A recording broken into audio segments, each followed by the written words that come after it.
اور جو میری نصیحت سے منہ پھیرے گا اس کی زندگی تنگ ہو جائے گی اور قیامت کو ہم اسے اندھا کر کے اٹھائیں گے۔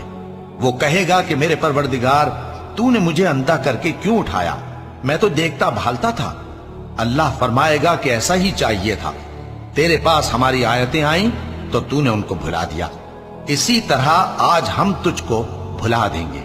اور جو شخص حد سے نکل جائے اور اپنے پروردگار کی آیتوں پر ایمان نہ لائے، ہم اس کو ایسا ہی بدلہ دیتے ہیں، اور آخرت کا عذاب بہت سخت اور ہمیشہ باقی رہنے والا ہے۔